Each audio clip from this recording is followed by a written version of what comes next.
ECU? R. Do you bleed purple and gold? Are you ready to hoist the colors? Hoist the colors! It's time for the most in-depth look into the world of ECU athletics. Welcome to Hoist the Colors with your host, Stephen Igo on 94.3 The Game. Watch the show live on Facebook and at 943thegame.com. Here's Stephen Igo. Welcome in. It is Hoist the Colors on a Tuesday, May 20th edition of the program. It is conference tournament day for college baseball, specifically East Carolina. The American Athletic Conference Tournament is underway in Clearwater, Florida. It'll be a late night for the Pirates and all Pirate fans, and we'll be doing a watch-along with you tonight on the 94.3 The Game streaming services, along with our Hoist the Colors Twitter page. More on that to come. We're live right now for our 12 noon show on YouTube, Facebook, and X. If you got a question, a comment, concern, drop it there over the course of the next hour, and we will get to it. And we'll also tell you how ECU can make a run at this thing. Yes, it's been an underwhelming and disappointing season, but crazier things have happened. The Tulane Green Wave have won it the past 2 years when they needed to.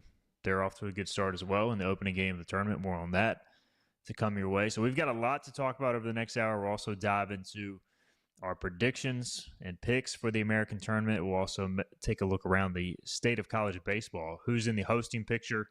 What other conference tournaments are worth following, storylines there, and more. Philip Pilkington is with us back in the 94.3 The Game studios.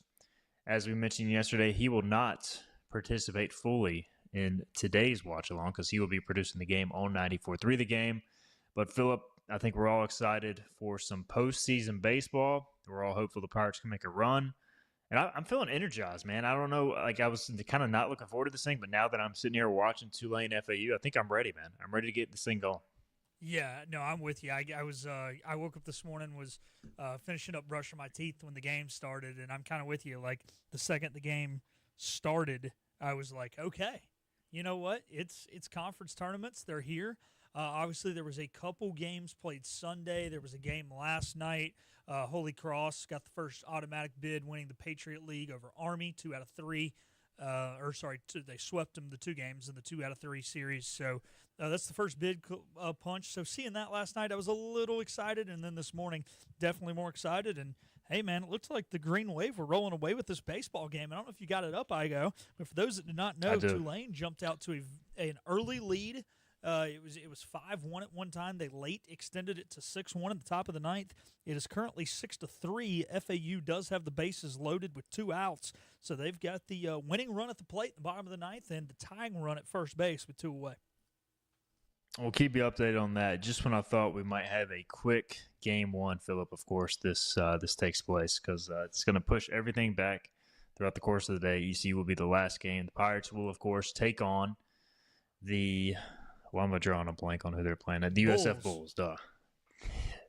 It's hard to beat a team 3 out of 4 times, or so they say. So the Pirates are hoping to get their second win over USF as they're about to face them for a 4th consecutive game. So, we'll keep you up to date. FAU, Tulane started Michael Lombardi, their best overall pitcher, also their closer. So now they're having to rely on the rest of their bullpen to try and shut this down. And we'll keep up to date there. But Philip, let's get into and ball game. Green Wave have defeated ball the game Owls is over. 6-3 in the opening game. Yeah. So first loss of the season for why am I drawing a blank on his name? Beard. Yeah. Trey he was Beard. 7-0 coming into the season with about a 3 ERA roughly, and let up 5 runs today. 4 of them were earned. Not a great look for Beard. They were really banking on winning this baseball game, I think, today with him. Tulane is the 2-time defending conference tournament champion as they get a strikeout with the bases loaded. Man, you're like 2 pitches ahead of me on the stream. I'm sorry. No, you're good. But it's like we were talking, and before we get into the ECU, we can discuss this. So if ECU wins, we may try to do another watch-along Thursday, and the studio may be booked, so we're trying to see if we could do a virtual. But that would be like that would be the problem with doing a virtual watch-along is like everybody would be on different streams. We would all have to sync up our TV. Is that even like possible? I guess it would be, but it would just be kind of a pain. It would be, but the minute somebody buffers your host. Yeah. And so I have some friends that used to they would some of the guys, which guys would watch wrestling pay-per-views together, and they would get on PlayStation and talk during them, but they had to like sync up their TVs, and then if somebody buffered, it was crazy, man, because I lived with one of them. Like, hearing these guys sync it up was just it was nuts. So I think it'd be a pain in the rear end, but yeah, we're gonna see about the studio being booked. So I'll keep you guys updated. Well, we got to win tonight first, so Yeah. Got to take care of business tonight. By the way, we will be giving away some free subscriptions, at least a month subscription per every inning. So, for example, if you're following our live stream tonight, I'll throw out a prompt at the beginning of every inning. How many pitches is Ethan Norby going to throw in the bottom of the first? You'll submit what you think in the chat, and then whoever is closest to the pin or gets it right will get that free month. Just to give an example, we will also be presented by Sup Dogs. All right, we got some comments that we'll dive into on Twitter. James says, "Prove the doubters wrong. If the Pirates go 3-0 in the double elimination bracket, could they use Norby in the championship on 4 days rest?" We've seen that in the past, Philip. Definitely a possibility. You know, Evan Krasinski, the year that ECU in 2017 was in the same position. He threw in the opening game, and then he came back and threw the championship game. Now, it did not go well because typically you're on shorter rest, so it is a gamble. But I would venture to say, let's say ECU does that and ends up making it Sunday. I'd be surprised if Norby didn't come back. The other scenario is we've seen teams turn around and throw that same pitcher on Saturday on even a day shorter rest, kind of with your back against the wall if needed. But I definitely think that's a possibility if ECU is to make it to that point. Yeah, this one has always been a weird situation for me, and it comes down to what your body is used to. These guys are used to a full week's rest. And when you're a starting pitcher and you throw that much and it's an arm thing, it's something that gets so tired, it's tough. It really is tough to throw a kink in things. But we do know the human body can pitch on 4 days rest, right? You see it every single day in Major League Baseball. There's a 5-man rotation, which is 4 days rest. So can it be done? Absolutely. Is Ethan Norby used to it? No. And as much as I think baseball 98% of the time is a mental thing, Ethan's tough enough to do it. It does come down to that body. Is it ready after just 4 days rest to go out there and throw once again 70, 80, maybe even 90 pitches? That becomes the tough part. And the other tough part about it is you don't know the answer to that question until you put him out there on the bump and see how it goes. This is not something that AK or CG can look into some crystal ball and be like, yep, man, Ethan's going to look good today. That arm's feeling good. Or nope, it's not. And it's not like Ethan's going to wake up with a sore arm on day 5. You know, it's not like he's going to realize it when he rolls out of bed in the morning. So I think to answer the question, yes, you would 100% try to run Ethan out there. You would hope that it works. But if it doesn't work, you can't say Ethan's not a bad pitcher, Ethan's not ready, that was a dumb decision by Cliff Godwin, because none of that's true. You don't know until you know. And obviously, if Ethan goes on to become a big league pitcher, this is something that, you know, will become the norm for him one day, but it's not the norm for his body here at 20 or 21 years old, whatever he is right now.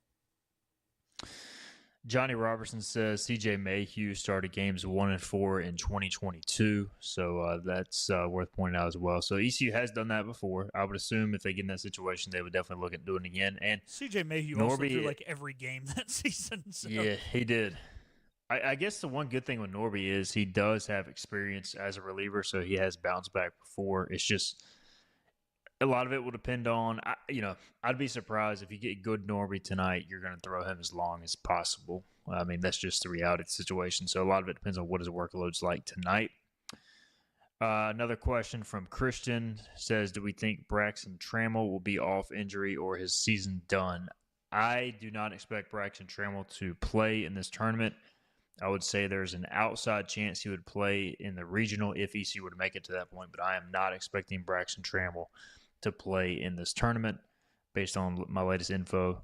I am interested to see, Philip, the status of Riley Johnson. I know he's been going through practice, but we did not see him after he was pulled the first 2 at-bats of the series opener against USF. And I meant to ask, I'm kicking myself because I meant to ask during our interview with Cliff Godwin yesterday, but He did not play Friday or Saturday, to my knowledge. And so, what is his status? Even if he plays, is he going to be able to play a full game? Because I think for ECU to win this tournament, and this can kind of lead us into our next talking point, a lot has to go right. And one of those things is when you get in this environment, you need your stars to be stars. And Riley Johnson is a star when healthy. The problem is we don't know if he's healthy. You need Dixon Williams. You need Colby Wallace. You need Ethan Norby. Your guys have to deliver. Certainly you can get other contributions, but if you're going to win a championship, your guys got to deliver. So those are some of the things I'm looking for, specifically the health of Riley Johnson and what that looks like. Yeah, and we all know with Riley Johnson, it's going to come down to what his body is able to do. It's not going to come down to a question of whether or not he can tolerate the pain. If the body can perform, Riley Johnson is going to be out there. But you do wonder, he kind of got abruptly pulled, so you wonder if that was injury related. If it is, that raises more concerns. If he was pulled and not played the rest of the weekend solely because CG admitted it last Monday, at the end of the day, the weekend was what it was. You still have to go out there and win a conference tournament. You weren't going to play yourself into an at-large position over this past weekend. That very well, and what Pirate fans should be hoping is that was one of those things of, hey, let's hope this is just resting Riley so we can get him as many games as we can this weekend. I mean, in a perfect world, he gets Wednesday off, he gets Friday off, and then he's got to play back-to-back Saturday, Sunday, and he only has to play one Saturday. And I think asking 4 games over 6 days from Riley Johnson is not an insurmountable ask. I think maybe he doesn't play all 9 innings every day, but like you said, if his body can hold up, he's going to play through the pain. We found that out last year. Pain isn't the problem. Yeah, the one thing I worry about it is, and part of this is the greatness of Riley Johnson, but he was pulled after his second at bat when he really hustled to beat out. I can't remember if it was a bunt or a swinging bunt or a slow roller, but he was booking it down the line, and I could tell he didn't land comfortably at first base. I just want to see him. Look, I know your season's on the line, and if it requires it, yes, 100% book it. But try to be as smart as possible. Maybe he's just incapable of doing that because of how he's wired. I think that might be the answer, unfortunately, Philip. But I just want to see him try to protect his body unless, all right, if it's a ball in the gap, runners on base, yeah, go all out to make the play. But maybe not in the first inning, trying to beat out a routine ground ball to second or whatnot. I think the tough part about it is, and why he may be incapable, is because of what he's been through. And, he went through these nagging shoulder injuries. And, yeah, his shoulder last year would pop out of place, and it would hurt, to no end. But, like I said, he can take the pain. But what would happen is he would pop it back in, and it would still affect him. Even though maybe it hurt more than it did before, I think his mobility was still the same after he would re-injure it during a game as it was when the game started. A hip injury, something that's lower body, that is so different. And that is so much harder to, I'm going to dig this out, and it's going to hurt like heck, and I'll be fine. Well, no, it's a hip injury, Riley. It's a core injury. You're not going to maybe be fine. Maybe you won't be able to run as fast, unlike the shoulder injury. So I think that's the tough part. He's almost conditioned to say, it's just going to hurt worse, but I can still perform at the same level, so who really cares? It's just on me to take care of the pain. But like I said, I don't know if the hip injury, if it is just that simple. ECU's path to a tournament championship is the title of today's show, if you're following along on social media or listening in podcast form. And I think there's a lot of things, as I said, that have to go right. Is there a position player that you feel like is the most important? I mean, to me, I hate to put a lot on Dixon Williams, but I feel like with the all-conference snub, which I don't think we've even gotten into, but I think he's an all-conference second baseman. There's zero doubt. And he got snubbed last year. The win typically carries out to right field. I think you're going to need several key Dixon at-bats in this tournament to have a chance because he's one of the few guys that just can do damage anytime he steps to the plate. Colby Wallace, I would put in that realm as well. John Collins, if he starts to DH, even though he has some swing and miss, I'd put there too. I just think you're going to need some timely extra base hits for a lineup that right now has struggled, especially the bottom half, to string together things. So you're going to need a good Dixon performance. For you, is there any position player or pocket of players that really you're counting on if you're ECU this week? You hit the nail on the head with Dixon, but it's not just his bat, man. It's Cliff Godwin came over and said it yesterday. He is going to start at shortstop. What has kind of been the issue this year defensively? Shortstop. I'm not going to sit here and sugarcoat it. Boucher's committed 20 errors. We cannot have errors. And look, you're and then I'll pair that with Braden, because Braden has been a great outfielder and he's been a great bat. He's an infielder by trade, but he's not played a lot of D1 baseball reps at infield. He's done it some, but the chemistry with those two, when it comes to turning double plays, you're going to have to turn some double plays to win this tournament. You're going to have some spectacular plays up the middle. So I'm going to go with the bats of those two guys, the guy who's your most consistent in Braden Burris, the guy who's got the best ceiling probably in Dixon Williams, but they're also just playing the positions that the ball's going to come to them the most, and they're going to have to make plays. They're going to have to be consistent. They're going to have to make the routine plays as well as a few spectacular ones. All right, we will get a break in. Jameson Taunton also in the chat says the bounces and breaks have to go our way. We are due. I think the boys will play loose and shock the American. We'll make our championship picks. I made mine on the last edition of the Bucks on the Pond podcast last night. Spoiler alert, the team I picked to win the championship, I believe, just lost in the first round. I'm pretty sure I had FAU. I had FAU at least making. I need to go back and review the tape. I have FAU in the championship. I have to see if I picked them to win it. It was a long day yesterday. We'll be right back. We'll get into that discussion. We'll also dive into the pitching and more about ECU's potential path. How do they make a run in this thing? Philip Pilkin and I will have more. On the other side, this is Hoist the Colors. The team of Flatlands Jessup is working overtime to help ensure that Eastern North Carolinians like you get the health insurance help you need this open enrollment period. New legislation passed meaning more people than ever qualify for affordable coverage. Let us help you today. Are you ready to tackle those yard and garden projects? Come by East Carolina Tractor and Fleet, your local Coyote dealer, and check out their great selection of residential and commercial Coyote tractors. From zero-turn mowers to compact tractors to skid steer loaders, they've got you covered. Some with 0% financing for qualified buyers. Stop by your hometown Coyote dealer, East Carolina Tractor and Fleet, across from the Pitt County Fairgrounds, or online at ectfleet.com. East Carolina Tractor and Fleet. We dig dirt. Big tax credits are back. Get a 30% tax credit, up to $2,000 off your new Mitsubishi electric heat pump install. Let Comfort Master help you take advantage of the tax credits with a qualifying Mitsubishi electric ducted heat pump or non-ducted Mitsubishi electric mini splits. Mitsubishi electric mini splits are ideal for bonus rooms, garages, or sunrooms. If you need a new HVAC unit, call Comfort Master today. Call Comfort Master. Call Comfort Master. At Parker's Barbecue, our family has been serving your family for 3 generations. For that, we say thank you. Blessing families every Thursday. Kids eat free all day. That's the Parker's way. Legendary food served from our 3 locations.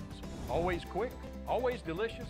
That's the Parker's way. At Parker's, our mission is to impact our customers through Christ-like service in a way that feeds them both physically and spiritually. That is the Parker's way. You know what the problem is with standard belts? Usually you have to choose between too tight or the opposite, too loose. But with Anson Belt and Buckle, you don't have to choose. We got rid of the holes and instead have a track system designed for micro adjustability. That way you can enjoy a perfect fit every time. Anson Belt and Buckle. Find your perfect fit today.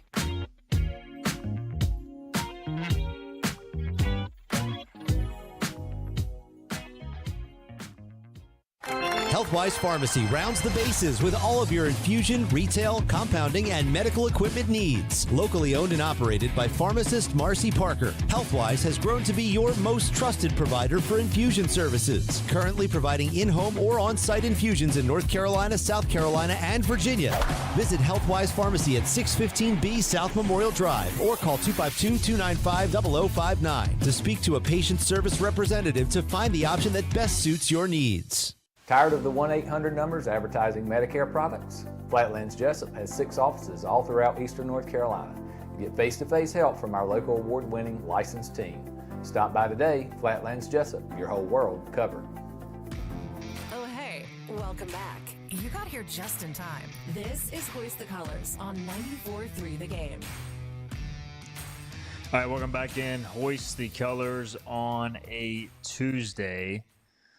We are live at 12:20 p.m. Eastern Time, breaking down the potential path for East Carolina to an American Athletic Conference tournament title. What they have to do to get there: they start play tonight, need to win the automatic bid to extend their season. They will take on USF in the first round. FAU fell to Tulane 6-3 in the first game of the tournament. UTSA and Rice about to throw out the first pitch, probably around 1 o'clock is the start time there. All right, Philip Pilkington producing today's show. Stephen Igo here. I just texted Corey Glore, and he said that he can hop on the phone, Philip, right now. So do you want to try to give him a call? Yep. All right, we're going to try to get Corey Glore hooked up. Just let me know if he answers, and we will try to get him. I got to ask him 2 questions. We'll try to get the voice of Tulane baseball on, and we'll see if we can do that. So I'll talk while Philip is doing that. I just was curious if you're willing to make an extremely long bet. DraftKings has East Carolina as a plus 50,000 odds to win the College World Series. So if you're into that sort of thinking, maybe the most unlikely year ever ECU could result in a national championship, you could make that call if you really wanted to. Now, I don't think it's going to happen, and I don't think anybody's going to be willing to make that bet, but just wanted to throw that out there. The Pirates are also going to try to pull those odds for the conference. Quick, can you send me Corey's number? I thought I had it. Yep, I will send it your way. It is one of those things where I don't think anybody is going to expect ECU to make a run that far, but just want to throw those odds out there. All right, so East Carolina, we got a couple questions here as I attempt to multitask. Lane Smith wants to know, is ECU the away team? Yes, Lane, they are the away team. It just so happened that I believe a couple years ago, actually when Cliff Godwin kind of complained about the situation of the top seeded team no longer being the away team once you go further in the tournament, they made that change. So now the higher seeded team, by virtue of what they've done, is the home team throughout the tournament. So ECU will be the away team as the 6th seed against the 3rd seeded USF Bulls, and then that will continue throughout the tournament as long as they continue to play a higher seed. Now, under any circumstance, they play at Wichita State, which is the 7th seed. On their side of the bracket, they would be the home team. I believe that is how it works, and then obviously you've got 2nd seeded Charlotte also on ECU's side of the bracket. So if ECU were to play Charlotte, Charlotte would be the home team. Johnny Robertson, also known as Johnny Stats, he's in the comments section. He says the Pirates are 24-11 in the AAC tournament, 9-3 against teams from Florida, and 4-5 against USF in the conference tournament. All right, I believe we got Corey Glore on. Corey, are you with us? You're interrupting my beach time, Steve. Go. Hey, I got 2 questions for you. And shard. Yeah, what's up? All right. Why does Tulane sandbag every year until Clearwater? Like, why do they do this? I think it's to, maybe it's to live in the nightmares of the rest of the league. I'm not sure. I think I can state pretty clearly that this is not the way Jay Ullman would prefer seasons go. And listen, we're 1 game into this week, but no, it's not exactly the recipe that I think Jay Ullman would like to draw up, particularly this year, which had some high hopes. But there's a thing about, you just rattled off ECU's record in this tournament. Tulane's record is pretty strong. There's this thing about just knowing how to manage this week. And regardless of how a year goes, Tulane has known how to approach this week. And so they got off on a good start today. There's no doubt about it. Who they see Thursday, likely UTSA, we'll see what happens there. But, there's no doubt that they have felt comfortable, not just in this ballpark, but preparing for this event.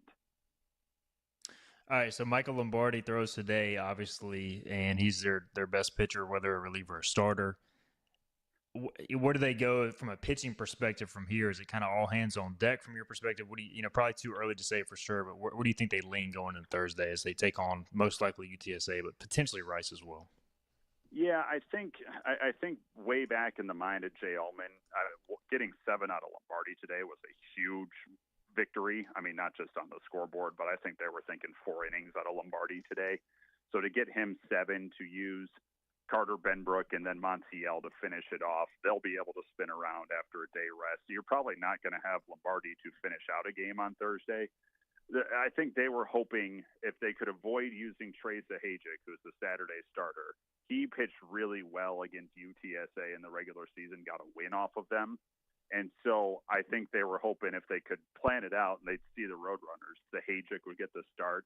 If it's Rice, then that brings Luke Flata probably into the equation. So they got their 2 main starting pitchers, even though they don't throw long in their starts. I think that they're very happy with the fact they got Lombardi 7 innings today. And that means they could probably line up Zahajic for Thursday if it's UTSA. All right, last thing, and this is a non-baseball related thing. I saw visual evidence of one Scott Rogers hanging out with Corey Glore yesterday evening. What is the experience of hanging out with Scooter when he is not in a working capacity? All he wanted to do was talk about American Conference baseball. And I'm like, buddy, you're removed from it. We can't tell you secrets. We can't spill tea with you anymore. You're just going to tell everyone that you know in Warner Robins, Georgia. So we shut him out of our conversation yesterday. He was not allowed to partake. If he comes to the game, he better not be in the press box. He has left this world behind, and it's probably for the best. I love it. Put him in his place, Corey. Yeah, put him in his place. Tell him to stop sending us creepy videos. He'll know what we're talking about. All right, Corey, I appreciate you hopping on short notice, man. Get to the beach. Enjoy your off day Wednesday, man. Congrats on another victory in Clearwater. I appreciate it. Best of luck to the Pirates late tonight. No doubt. You're used to calling those late games, so hopefully you'll get some daytime now. We'll see how the Pirates fare late night. All right, he is Corey Glore, voice of Tulane Greenway. We appreciate him hopping on short notice. Philip, Tulane, man, they just know how to do it. They know how to win in Clearwater, as Corey said. We'll see how they continue to progress, but they go to their guy right out of the gate because we've talked about it. ECU is the same way. If you don't win game 1, you're not going to win the tournament. I mean, that's just the reality. History shows us that. And as Corey said, they know how to navigate it.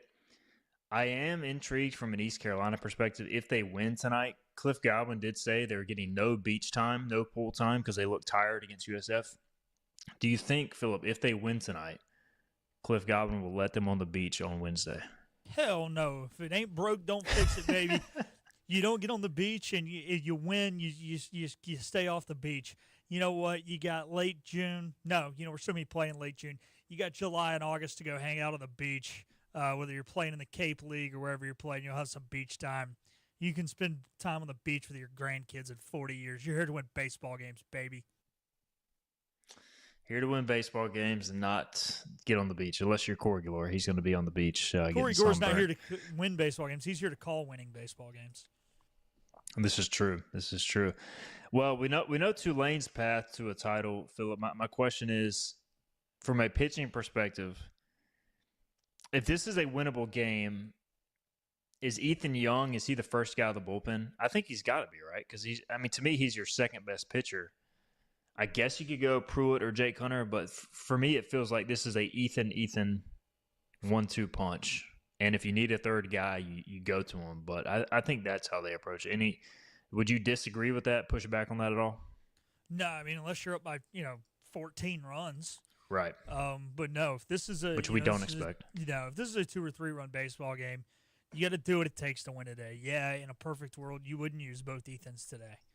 But at the end of the day, like you said, if you lose, it's a death sentence. So I'm going to go, avoid or do what you got to do to win. Hope you get to avoid Ethan Young. Like I said, I hope you're up by 14, but if it's close, you got to do what you got to do. Continuing with the pitching conversation with Norby, I trust Norby, I trust Young. Brad Pruitt has been a little up and down. I think the thing with Pruitt is if he's usually you can tell if he's in the zone by about his second or third batter, and you can let him roll, but maybe he has a quicker leash in a setting like this. Lance Williams is kind of the same way. I wouldn't put him in that upper tier, but he's a guy with great stuff. We know Jake Hunter is reliable. He's going to throw strikes. Nick Moran is another guy kind of similar to Williams, and also Pruitt in that when he's on, he's great. And then when he's not, you can usually tell right away. Sean Jenkins, we've talked about it. He's maybe better out of the bullpen. Bradley Zayak, I would think is a potential starting option as you get later in the tournament. Are there any, those are the 8 guys as I count them that I'm trusting going into this environment in any tight game or any situation where you need a guy you trust? Is there anybody that we're leaving out off the top of your head? I mean, there's other guys who can pitch, but that would be my group that I want on the mound with the game on the line right now. Those are the guys I want on the mound with the season on the line.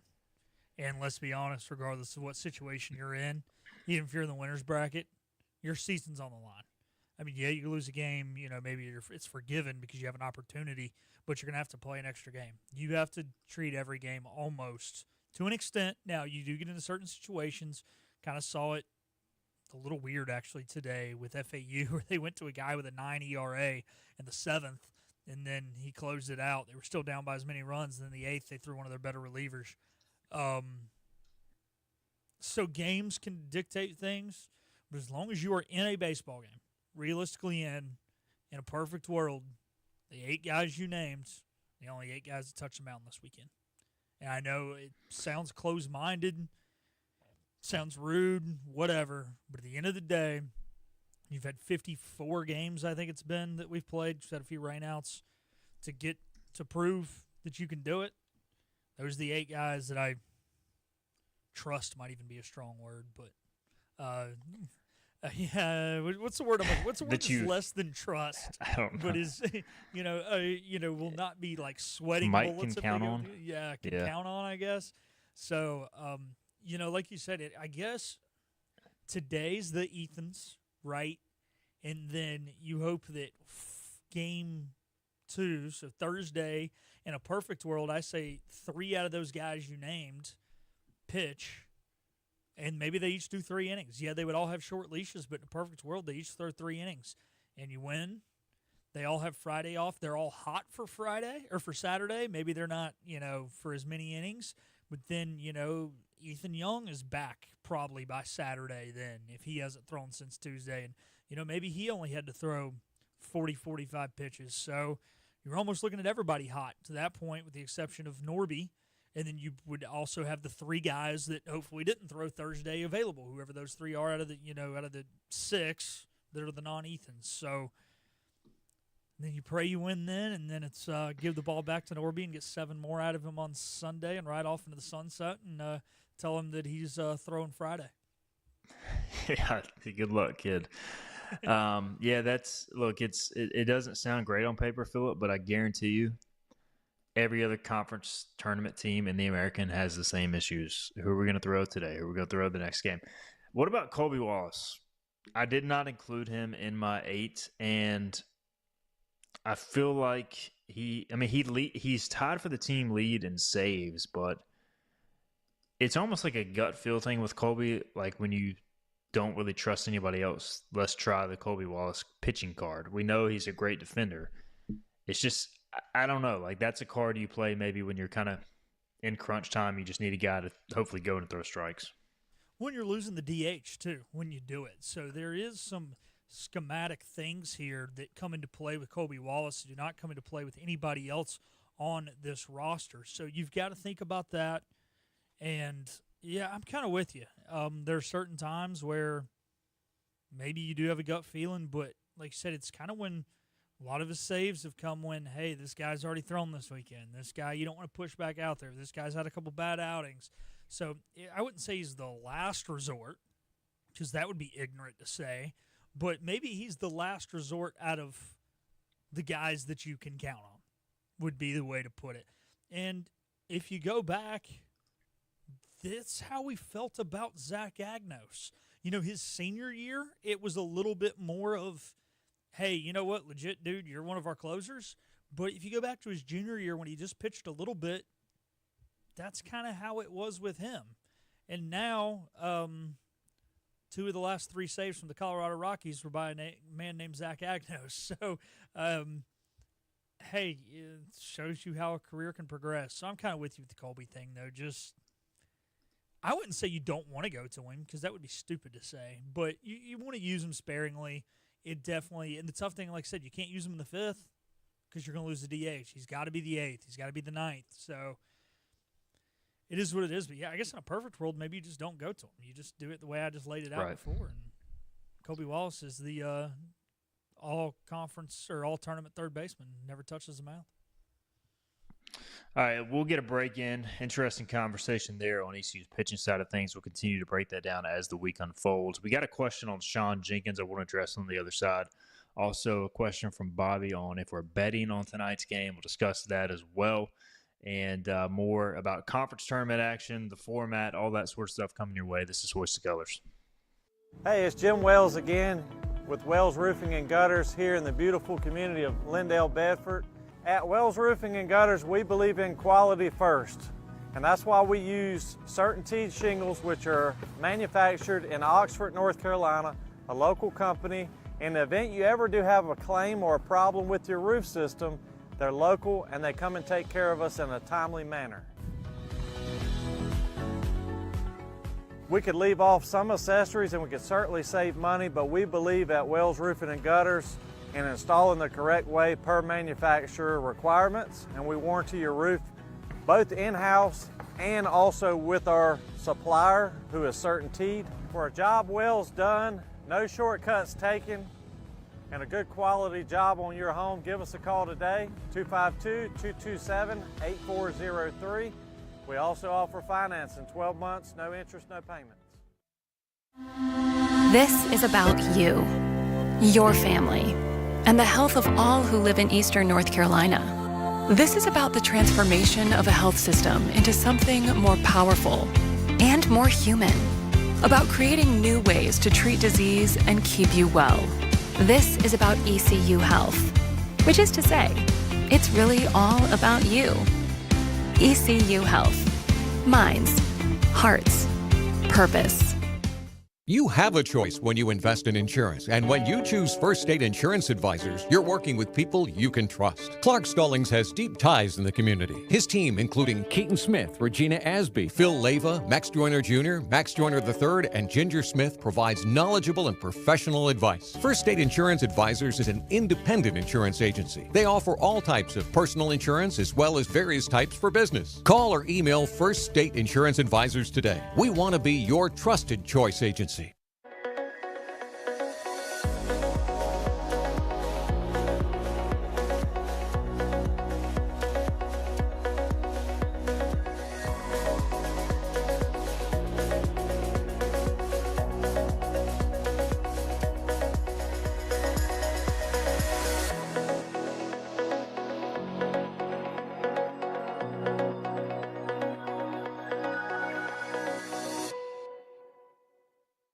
Other restaurants claim their food is fresh and fast, but are they friendly? At Moore's, you're treated like family the minute you walk into their doors, with locations in Winterville, New Bern, Swansboro, Morehead City, and Jacksonville. We've been practicing what we preach since 1945. At Moore's, our barbecue is slow cooked and smoked over real wood daily until it's so tender it's falling off the bone. Combined with our fresh chicken, cooked-to-order seafood, and homemade fixins, we're sure you'll agree. If it's not Moore's, it's less. Remember, get the podcast of the show on the IBX Media app or where you get your podcasts. Got it. You don't have to tell me twice. I remember it exactly. Stephen Igo and Hoist the Colors on 94.3 The Game. All right, welcome back into Hoist the Colors on a Tuesday. Fun show thus far. We had an impromptu visit from Corey Glore talking about Tulane's success in the conference tournament. They win the initial game of their tournament against FAU to stay in the winner's bracket. They are the two-time defending champions, so good to catch up with Corey Glore about that in our previous segment. Philip Pilkington back in the 94.3 The Game studios. He's producing right now. He's producing the Patrick Johnson show later, and he's producing the game tonight. So long day for Philip, so hopefully we're having some fun on this show. And we got a question from, let's see what I want to address first here. We'll go first with Bobby Harwood. Bobby Harwood, who will join us on the watch along tonight, a frequent guest of Hoist the Colors every Friday. He says the Pirates are favored tonight, minus 145 on the money line on DraftKings and minus 150 on ESPN. He wants to know if we are placing a bet. Now, Brady Thomas says he is betting tonight. I guess that means he's betting on ECU. We'll find out for sure later. Now, I technically cannot bet on East Carolina per my company's policy. I would say if I could bet that I would not be placing a bet. So, look, I've seen enough from this baseball team this year to not trust them. Definitely as a favorite, I would stay away from that. That is my betting advice if you care about that sort of thing. You also have a matchup of two ace pitchers that could go either way. So I don't know, Philip, any lean here? I mean, I do think ECU ultimately wins tonight. That is my prediction. But I would not bet money on it, if that makes sense. Yeah, I'm kind of with you. No, I'm staying away from this game 100%. I'm leaning ECU. I think with Norby, there's going to be enough energy. I think they're going to come out in a good spot. You know, it seems like when we're one seed, we come out a little flat. And it seems like when we're, in a situation like we were in 2017, we come out with a little more fire under our rear end, I guess, is the best way to put it. So I think so. I feel decent about it, but not enough, especially at minus 145.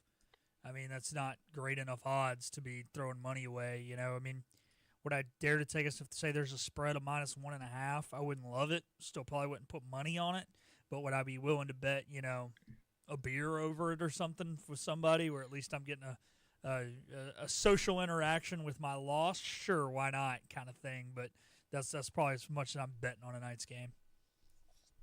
Now, look, if Brady and James, Giglio, and Bobby want to put some money down so they're more invested in the watch-along, then I am all for that because we need as much energy and anger as possible in the watch-along. So I'm all for that. I will not be partaking in that financial risk, I would say. All right. We had a question from James who says, how can Sean Jenkins turn it around? Sean Jenkins has had a fascinating season from the standpoint of, I think, Philip, there were so many expectations probably unfairly upon him because, at the end of the day, he was a 17-year-old freshman. And yes, he did largely dominate the preseason.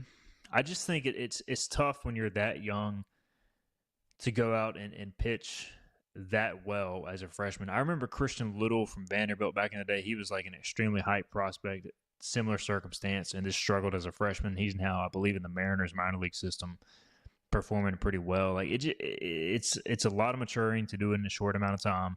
I think Sean has had awesome moments. I also think the team has let him down. The one thing that has hurt Sean is the extra base hits allowed. He's allowed 12 home runs, 13 doubles. But I do feel like he hasn't been a guy to let that phase him. He hasn't walked a lot of guys, 19 walks in 62 innings. He's challenged the strike zone. I do think he needs to refine some of his, put-away pitches. But, for me, as the season's gone along, I think Sean has done everything that's been asked of him. Maybe the numbers aren't where you'd want them to be, but I don't think it's a matter of turning things around. I think it's just what's the next step for Sean Jenkins long term. I think so. It reminds me a lot, and I know we've said it before on the show. A lot of Pirate fans have said it. There's a lot of similarities to him and Trey Savage as a freshman. Trey can really only throw the fastball for a strike. Now, like I said, they have different problems, maybe. But when you talk about the effectiveness, right? So, Trey's put-away pitch was the whatever it was, the sinker slutter or whatever he called it. I don't even know. Yeah. But he couldn't throw it for a strike. And that was something he had to work on with AK.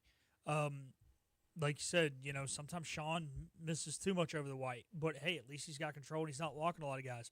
There have been some errors, I think, when he's pitching that have not allowed him to get out of innings, and then the arm's a little more tired. And then also, like you said, he's 17. I think we ask too much of him. And I'm not putting this on AK and CG. I'm putting this on the unfortunate circumstance that you have 4 injured pitchers right now. And, yeah, he could have worked his way into a starting role and been a lot more fine, but we went out there and gave him the ball the first weekend to be a starter, and all the pressure was there right away. All the hype was around him. Everything we heard about was how good he was in the fall and all this. And you wonder if Antolik and Towers are healthy, are we having a different conversation about how effective Sean Jenkins has been? Because when you look at his effectiveness in his good outings, they're just as good as anyone on the staff, anyone in the conference, and damn near anyone in the country when he is on. So the potential's there. So to answer the question of him to turn it around, it's just a game in and game out thing with him. Unfortunately, it hasn't been as consistent as we want it to be, but we're asking a lot of a freshman. And again, go back to Trey Savage's freshman year and then look at his junior year. It's night and day difference. So look where Trey Savage is now. Good thoughts for sure. All right, quick football question, then we'll get a break and we'll come back. We'll make our AAC tournament picks and look around other tournaments as well. Jack Dover wants to know, did we know that Anthony Smith's brother is a freshman this year on the football team? So, yeah, Anthony Smith's brother he goes by the name Evan Powell. He's a 3-star recruit out of Huntingtown in Maryland and he was a West Virginia commit and ended up mutually parting ways with West Virginia. He's a 6'3", 245-pound edge rusher. He will be on the team this summer, I believe, joining the ranks this week with summer session starting. Maybe a little bit later in June. I'm not 100% sure on that. But, yeah, he will be on the team. So we did know that. I did see his mother tweet that they will be playing on the same team this year. So pretty cool thing there with Anthony Smith and his brother. All right, we'll get a break in. We'll come back. We'll wrap up the show with conference tournament discussion, picks from the American, and more. Hi, I'm D.R. Alligood. And I'm his daughter, Jessica. For 11 years, we have built quality driveways and parking lots for both your residential and commercial needs. We also offer free on-site quotes to have your custom driveways built the way you want. 252-946-1227.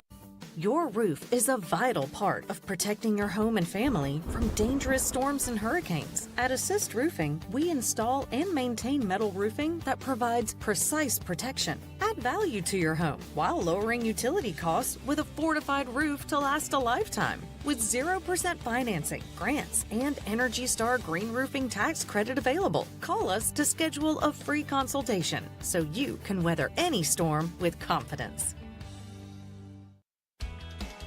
Make every day electric on the Kawasaki Electro 20 electric balance bike. Maximize the fun with long run times, impressive top speed, and Kawasaki build quality. Easy adjustability and smooth handling make everyday riding more enjoyable. And the standard MTB type tires provide off-pavement capability. The Kawasaki Electro 20 is the electric balance bike that's built to rip. Go to Ron Ayers Motorsports, Memorial Drive north of the airport, Greenville. Your confidence makes everything look good. You see the world in vivid color, not black and white. Swing through your neighborhood Fantastic Sam's cut in color. And let our experienced stylists take you from everyday to extraordinary. Fantastic Sam's hair salons are locally owned and operated. Our full-service salons are conveniently located in Goldsboro, Kinston, Greenville, New Bern, Jacksonville, and Calabash. Stop in today at Fantastic Sam's, where the possibilities are endless. If you are interested in living longer and living stronger, Eastern Physical and Lifestyle Medicine is accepting new patients for a limited time. Finding a caring physician can be a challenge. Dr. Billy Smith is board certified in physical medicine and lifestyle medicine and has been practicing in the area for many years. Call for an appointment now to Eastern Physical and Lifestyle Medicine, 252-364-1108 in Greenville. That number again is 252-364-1108. Looking for a great deal on a new Nissan? At Greenville Nissan, we've got a great selection of new Nissans for under $30,000. The stylish Nissan Sentra, offering top-notch fuel economy. The Nissan Altima, known for its comfort and technology. The Nissan Kicks, the perfect combination with its compact design and performance. The Nissan Versa, delivering incredible value without compromising on features. And don't forget the Nissan Rogue, an award winner for 10 years in a row. Drive it home just for $22 down and $349 a month. Visit GreenvilleNissan.com today. Greenville Nissan, where we drive to serve. Hi, I'm D.R. Alligood. And I'm his daughter, Jessica. For 11 years, we have built quality driveways and parking lots for both your residential and commercial needs. We also offer free on-site quotes to have your custom driveways built the way you want. 252-946-1227. We're live with Stephen Igo on 94.3 The Game. Hoist the Johnny Roger! Now, back to Hoist the Colors. Final segment here, Hoist the Colors on a Tuesday, May 22nd edition of the show. Conference tournament is underway in Clearwater, the American Athletic Conference tournament that is, and the Pirates will play tonight, the final of 4 games on the day. Tulane defeated FAU 6-3 in the opening game. UTSA Rice coming up shortly, followed by Wichita State and Charlotte, the 2 teams on East Carolina's side of the bracket, along with, obviously, the USF Bulls. Philip Pilkington back in the 94.3 The Game studios. And, Philip, we were talking pre-show. One of the surprising results from early in the day was California. By the way, Cal playing in the ACC tournament in Durham, playing Miami, a team that could be on the bubble, and they win the game, as you said, at 6 a.m. local time start, 9 o'clock Eastern, 12-2 over Miami. So this is a game that could have some ramifications with the bubble, correct? It could. So I reached out to Jonathan Wagner, obviously the lead baseball guide on 3 Sports. He said that Miami's not comfortably in, but they're in. He said that this loss and how bad it was 12-2 in 8 innings, could bring them back closer to the bubble. They should be good unless there's bid stealers, a lot of bid stealers. But we do know that the Sun Belt regular season team, 2 teams from that conference are 100% in this tournament, in Coastal and in Southern Miss. So if somebody jumps up and wins that tournament, obviously the American, if someone other than UTSA wins, UTSA would still get in. You think of teams like UC Irvine are locked in, but if somebody jumps up and steals one from that conference, if you get one of the 3 or the 4 seeds out of the Big East, they would jump up, and UConn would still get in the tournament. So there are opportunities, as well as obviously your power conferences. If Missouri wins the SEC, which isn't going to happen, there's that. But there's plenty of these teams that are 1 bid automatic, or 1 bid at-large leagues, or 2 bid at-large leagues, where you can very easily have a non-at-large team jump up. And if 4 or 5 of those happen, Miami might be sweating a little bit come Monday morning. Missouri, which went 3-27 in the SEC, they are trailing Alabama 3-1 in the opening game of the SEC tournament. Gosh, 3-27. That is they swept Texas A&M the second to last week of the season, and those are the only wins they got. They were 0-24 at one time. That's crazy, man. Crazy stuff. So, conference tournament formats. I guess first, let's make our picks for the American before we get into that, since we're running short on time. So I had FAU beating Charlotte in the championship. I think ECU will win tonight and then fall to a red-hot Charlotte team on Thursday. After, I did say on the podcast last night, I think the winner of Tulane-FAU Game 1 would win the tournament. Just a gut feeling there. And so I guess I'm going to change my pick to Tulane over Charlotte in the title. Is that allowed, or do I have to stay with FAU? I guess we'll allow it. Because here's the thing. I was going to go FAU today, too, with Beard winning.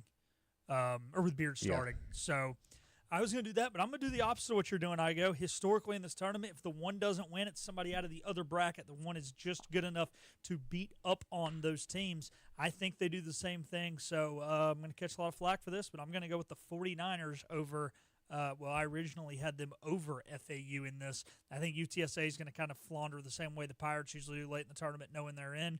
Start looking ahead to next week. So now with the Green Wave, though, if they get to that championship game, they believe. So maybe it's going to be Tulane over Charlotte, but I'm going to go Charlotte over Tulane.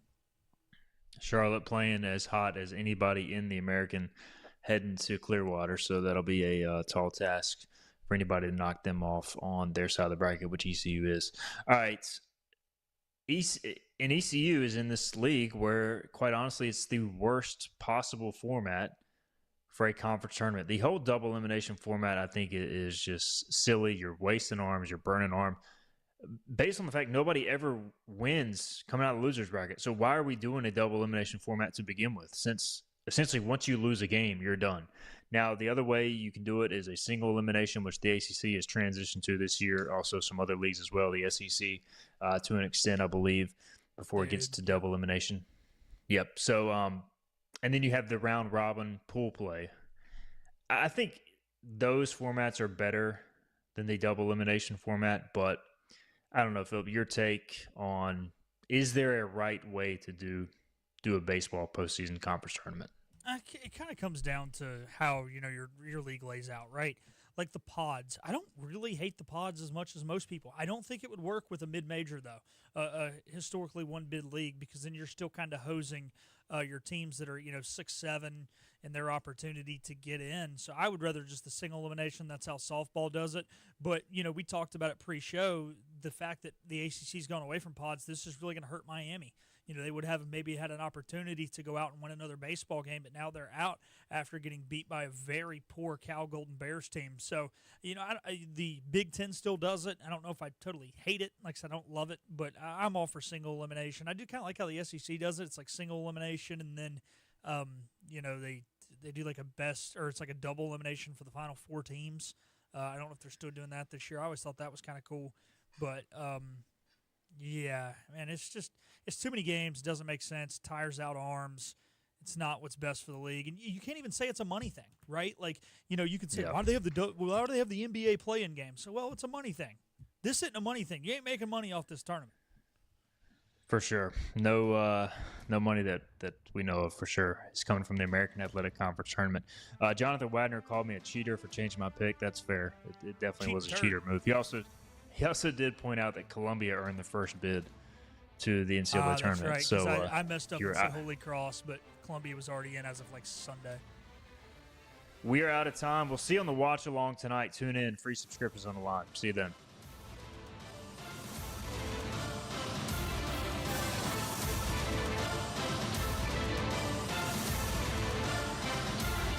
This has been Hoist the Colors with your host, Stephen Igo.